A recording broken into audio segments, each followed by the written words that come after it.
साथियों, पिछली वीडियो में मैंने बताया था कि किस प्रकार अंग्रेज़ों ने जसवंतराव होलकर और पेशवा बाजीराव को लड़वा दिया था और अंत में पेशवा बाजीराव को पूना से भगाकर बसई ले गए थे।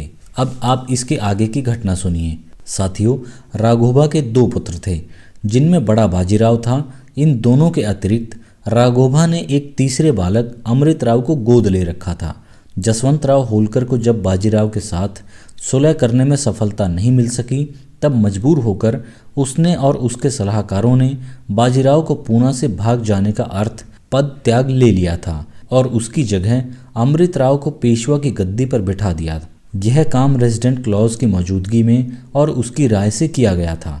वहीं दूसरी ओर बसई में अंग्रेज़ों ने बाजीराव से यह वादा किया कि तुम्हें फिर से पूना ले जाकर पेशवा की गद्दी पर बिठा दिया जाएगा।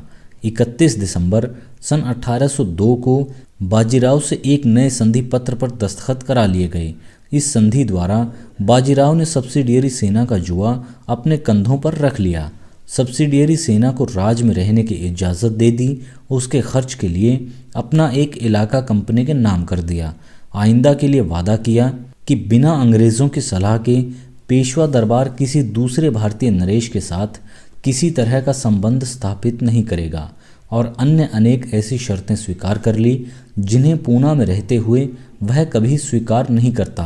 पेशवा बाजीराव अब सर्वथा अंग्रेज़ों की इच्छा के अधीन हो गया था। लगभग 50 वर्ष से अंग्रेज़ नीतिज्ञ मराठा मंडल को फोड़ने के लिए अनेक जोड़तोड़ कर रहे थे। लगातार 4 वर्ष से गवर्नर जनरल वेलेस्ली इन्हीं प्रयत्नों में लगा हुआ था। अब वेलेस्ली के प्रयत्न सफल हुए और जिस बात को रोकने का दौलत राव सिंधिया अपनी शक्ति भर प्रयत्न करता रहा था, वह अंत में हो गई थी। साथियों, जिस तरह विवश होकर पेशवा बाजीराव ने बसई की संधि पर दस्तखत किए थे, उसके विषय में एक अंग्रेज़ लेखक ने लिखा है कि बाजीराव जानता था कि विदेशियों के साथ इस संधि को स्वीकार करने का परिणाम यह होगा कि मेरी राजनीतिक स्वाधीनता का सर्वथा अंत हो जाएगा। यह बात सदा उसकी आंखों के सामने रहती थी या उसके आसपास के लोग उसे सुनाते रहते थे कि टीपू का अंत क्या हुआ था और कंपनी के सब्सिडियरी सेना को अपने राज में रखने के कारण निज़ाम की दशा कितनी दीन और पराधीन हो गई थी।